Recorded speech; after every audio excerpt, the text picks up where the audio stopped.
आप सीनियर हैं, इसलिए आपके सम्मान में मैंने कभी कोई कमी नहीं छोड़ी है। మీరు సీనియర్ నాయకులని నేను మీకు ఇవ్వవలసిన గౌరవం ఎల్లవేళలా ఇచ్చాను. आप सीनियर है दल बदलने में, आप सीनियर है नए नए दलों से गठबंधन करने में। మీరు చాలా సీనియర్లు, పార్టీ ఫిరాయింపులు చేయడంలో సీనియర్లు, కొత్త కొత్త కూటములతో జతకట్టడంలో సీనియర్లు. आप सीनियर हैं अपने खुद के ससुर की पीठ में छुरा भोंकने में। మీరు దీనిలో కూడా చాలా సీనియరు. మామగారి వెన్నుపోటు పొడిచి రాజకీయాల్లో ముందుకెళ్తానికి కూడా గొప్ప సీనియర్లు. अरे आप सीनियर है एक चुनाव के बाद दूसरे चुनाव में हारने में, एक चुनाव के बाद दूसरे चुनाव में हारने में, और मैं तो उसमें सीनियर हूं नहीं। మీరు ఈ విషయంలో కూడా చాలా సీనియరు. ఎన్నిక తర్వాత ప్రతి ఎన్నికలో ఓడిపోవటం మీరు చాలా సీనియరు. ఆ విషయంలో నేను ఎట్టి పరిస్థితుల్లోనూ మీతో పోటీకి రాలేను. आप सीनियर हैं आज जिसको गाली दे कल उसकी गोदी में बैठने में। మీరు ఈ రోజు ఎవరిని తిడతారో రేపు వెళ్ళి వారి ఒళ్ళో కూర్చోటంలో కూడా మీరు మహా సీనియరు. आप सीनियर हैं आंध्र के सपनों को चूर चूर करने में। మీరు ఆంధ్రప్రదేశ్ ప్రజల కలలను కూడా పూర్తిగా నీరుగార్చడంలో మీరు చాలా సీనియరు. साथियों, सम्मान अपनी जगह है, लेकिन जनहित के मुद्दों पर जब वो चुकेंगे, अपनी बातों से, अपने वादों से पलटेंगे, तो देश का सेवक होने के नाते मैं उन्हें याद जरूर दिलाऊंगा। మిత్రులారా, సీనియారిటీ కాదు, ఆయనకి ఇవ్వవలసిన గౌరవం ఎప్పటికీ ఇచ్చాము. అలాగే సమ్మాన్ అన్నది, గౌరవం అన్నది దాని స్థానంలో అది ఉంటుంది. కానీ ప్రజా సంక్షేమ విషయాలకు వస్తే మీరు దాని నుంచి తప్పుకుంటే, మీరు చెప్పిన మాటలు, అభివృద్ధి మాటలు, వాటిని వమ్ము చేస్తే, మీరు ఇచ్చిన వాగ్దానాల నుంచి మీరు మాట మారుస్తే నేను దాంతో సమర్థించలేను, మీతో ఏకీభవించలేను.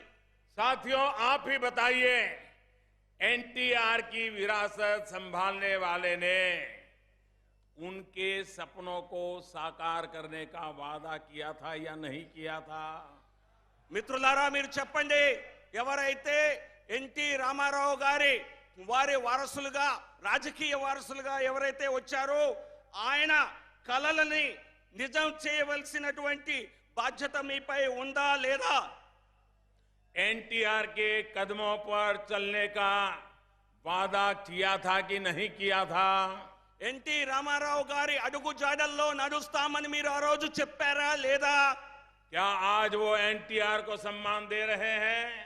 మీరు ఈ రోజున ఎన్టీ రామారావు గారికి ఆయనకి ఇవ్వవలసిన గౌరవాన్ని ఇచ్చారా? भाइयों और बहनों, ये बात आपको समझ आ रही है, लेकिन उन जैसे सीनियर लीडर को क्यों नहीं आ रही? आखिर ऐसी क्या मजबूरी आ गई कि वो नामदारों के सामने जाकर के सर झुका करके बैठ गए? మిత్రులారా, ఈ రోజున మాకైతే అర్థం కావటం లేదు, మీకు అర్థం అవుతోంది. ఎందుకంటే నేనే అందరికంటే సీనియర్ అని చెప్పుకున్నారు. మీరు వెళ్ళి చివరికి ఇటువంటి మీకు ఏమి ఇబ్బంది వచ్చిందని మీరు వెళ్ళి ఎవరైతే, ఏ పార్టీ, ఏ కుటుంబం అయితే రాష్ట్రానికి అన్యాయం చేసిందో వారి ఒళ్ళో వెళ్ళి ఈ రోజున కూర్చున్నారు. మీకు అటువంటి మీపై ఉన్నటువంటి అటువంటి ఒత్తిడి ఏమిటి? ఎందుకు ఇలా చేశారు అని అడుగుతున్నారు. आखिर ऐसा क्या दबाव है जो वो अपनी पार्टी का ही इतिहास भूल गए? साथियों, आप सभी को, यहां जो युवा साथी आए हैं, उनको ये बात जानना बहुत जरूरी है। दिल्ली में जो नामदार परिवार है, उसके अहंकार ने हमेशा राज्यों के बड़े नेताओं का अपमान किया है। अपमान के उसी दौर में एनटीआर ने आंध्र प्रदेश को कांग्रेस मुक्त करने का फैसला लिया था और तेलुगु देशम पार्टी का जन्म हुआ था। కారణం ఏమిటి? మీరెందుకు గతాన్ని మర్చిపోయి మాట్లాడుతున్నారు? ఎటువంటి ఒత్తిడి మీపై ఉన్నది? ఇక్కడ వచ్చినటువంటి యువకులందరికీ కూడా వారందరినీ ప్రశ్నిస్తున్నాను. వారందరూ తెలుసుకోవాల్సిన విషయం, ఢిల్లీలో ఉన్నటువంటి ఈ రాజకీయ వంశ పారంపర్యంగా ఉన్నటువంటి కుటుంబం అహంకార భావంతో ఎన్టీ రామారావు గారిని, ఇతర రాష్ట్ర నాయకుల్ని అందరినీ అవమానించిన తీరు ప్రజలందరికీ తెలుసు. మీరెందుకు మరి అటువంటి పార్టీతో జత కట్టారు? దానికి మీకున్నటువంటి ఒత్తిడి ఏమిటి? लेकिन साथियों, आज देखिए, जिस तेलुगु देशम पार्टी के नेता को कांग्रेस मुक्त भारत की तरफ बढ़ना चाहिए था, नामदारों के घमंड को चूर चूर करना था, वो आज उन्हीं नामदारों के सामने नतमस्तक हो गए हैं। మిత్రులారా, ఏ పార్టీ, ఏ ఎన్టీ రామారావు గారు ఆ రోజున కాంగ్రెస్ ముక్త, కాంగ్రెస్ లేని మనకు రాజకీయం కావాలి అని పోరాటం చేశారు. మీరు ఈ రోజున మీరు అటువంటి పరివార్ దగ్గర అక్కడ కాంగ్రెస్ వంశ పరిపరంగా వారి అహంకారాన్ని తగ్గించకుండా మీరు వెళ్ళి వాళ్ళ ముందు మోకరిల్లారు. ఈ రోజున ఆ మోకరిల్లిన విషయం అందరూ చూస్తూనే ఉన్నారు. उस समय आंध्र प्रदेश का अपमान करने वाले दल को, आपको याद होगा, उस समय आंध्र प्रदेश का अपमान करने वाले दल को एनटी रामाराव दुष्ट कहते थे। आज यहां के मुख्यमंत्री उसी दल को दोस्त बना करके बैठे हैं। एनटीआर आज जहां भी होंगे, ये देखकर उनके आत्मा पर कितनी बीतती होगी, इसका हम अंदाज लगा सकते हैं। అటు ఆ రోజుల్లో ఎన్టీ రామారావు గారు కాంగ్రెస్ పార్టీని దుష్ట కాంగ్రెస్ అని అభివర్ణించేవారు. అటువంటి దుష్ట కాంగ్రెస్ ఈ రోజున చంద్రబాబు నాయుడుకి దోస్త్ కాంగ్రెస్ అయ్యింది. ఆ ఎన్టీ రామారావు గారి ఆత్మ ఎంత ఘోషిస్తూ ఉంటుందో ఈ సమయంలో ఈయన కాంగ్రెస్ తో కట్టిన జోడీని చూస్తే. साथियों, अपने सिद्धांतों से एन लोकेश के पिताजी इसलिए भटक गए हैं क्योंकि वो सच्चाई का सामना नहीं करना चाहते। मैं आज उनका सच आपको बताने के लिए आया हूं। ఈ రోజున ఈ లోకేష్ గారి తండ్రి ఎవరో తెలుసు అందరికీ. ఆయన ఎందుకు ఈ రకంగా వాస్తవాల నుంచి, నిజాల నుంచి ఎందుకు తప్పించుకున్నారు, వాస్తవాలను ఎదుర్కోవటానికి ఎందుకు భయపడుతున్నారు, ఈ రోజున మీకు నేను చెప్పదలుచుకున్నాను. ఇక్కడికి వచ్చాను. पहला सच, वो कभी दोबारा चुनाव जीत नहीं पाए हैं और इसलिए चुनाव में बुरी तरह उनको हार का डर लग रहा है। మొదటి విషయం, ఆయన ఎన్నికల్లో ఎప్పుడు అధికారంలో ఉండే మరలా గెలిచిన దాఖలా లేవు. అందుకు నేను చెప్పే కారణాల్లో మొదటి కారణం ఎన్నికల్లో ఓడిపోతాం అన్న పరమ భయం. दूसरा सच, अपने बेटे को राजनीति में स्थापित करने की कोशिश। రెండవ నిజం ఏంటంటే ఆయన కుమారుణ్ణి ఏదో ఒక రకంగా రాజకీయాలపై రుద్దాలి, రాజకీయాల్లో అతన్ని స్థాపించాలి అని ఆయన చేసేటువంటి ప్రయత్నం. तीसरा सच, अपनी वेल्थ का क्रिएशन। మూడవది, ఆయన ఏ రకంగా సంపన్నులయ్యారు, ఏ రకంగా వెల్త్ క్రియేషన్ జరిగింది, అది కూడా ఒక రకమైనటువంటి నిజమే, భయమే. और चौथा सच, जो इस समय आपसे बात कर रहा है, आपका ये चौकीदार, उन्होंने उनकी नींद हराम करके रखी है। ఇప్పుడు నాలుగవ సత్యం ఏమిటంటే, మీరు మాట్లాడుతున్నది ఇప్పుడు ఈ దేశానికి వాచ్మెన్ లాగా పనిచేస్తున్నటువంటి ఒక నిజాయితీ గల నాయకుడు. అందుకే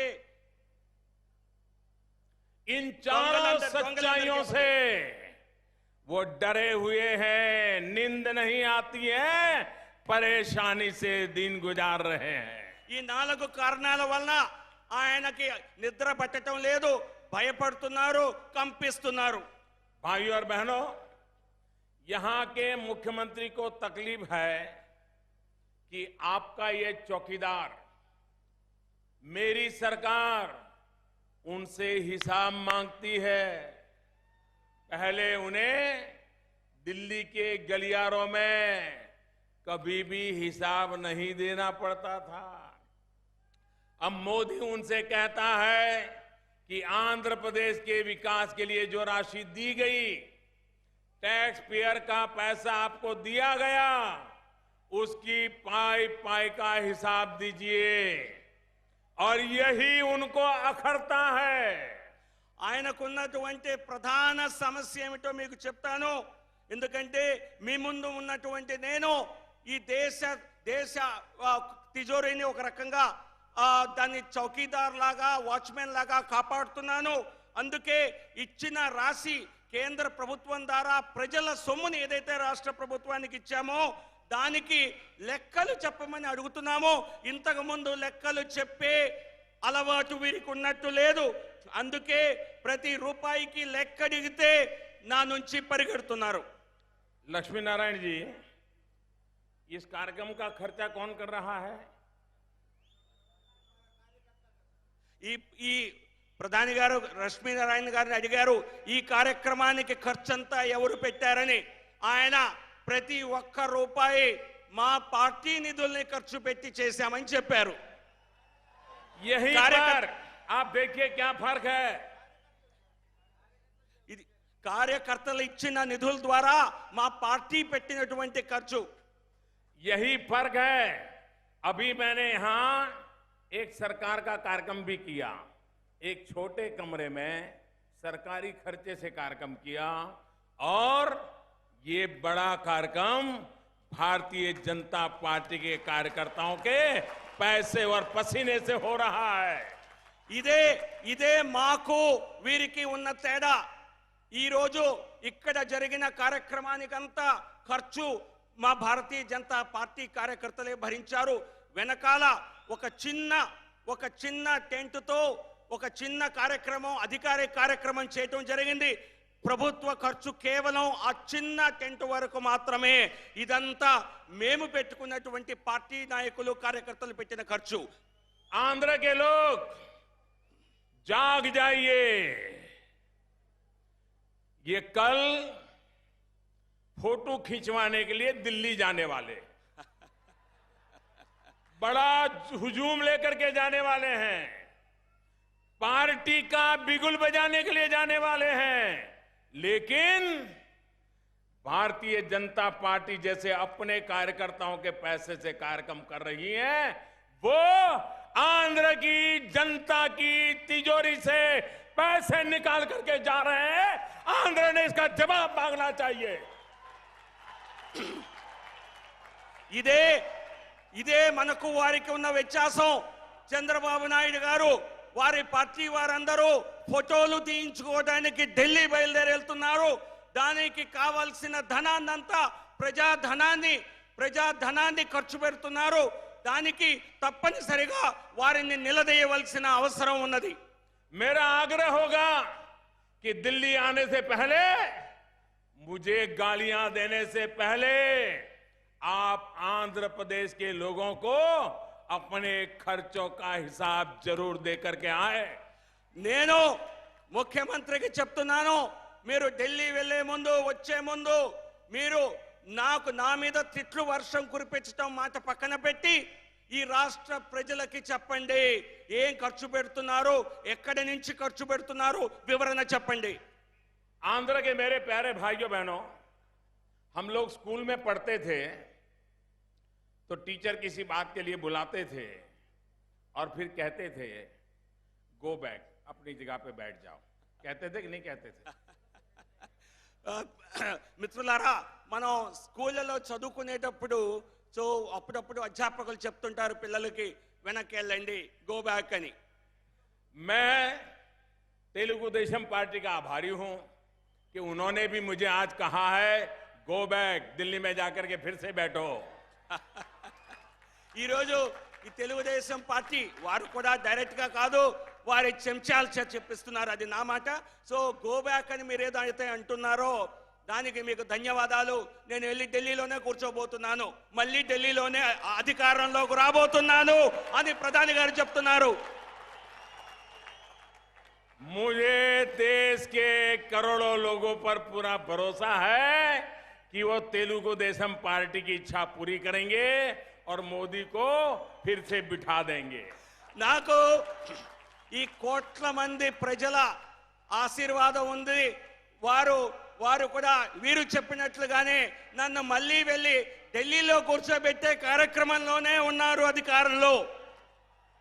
भाइयों और बहनों, आप देखेंगे कि आज महामिलावट के जिस क्लब में यहां के मुख्यमंत्री जी शामिल हुए हैं, उसका मकसद सिर्फ अपने स्वार्थ को, अपनी राजनीति के दिए को जलाए रखने का है. महामिलावट का ये क्लब ऐसे लोगों का क्लब है जहां लगभग हर किसी पर, गरीब को,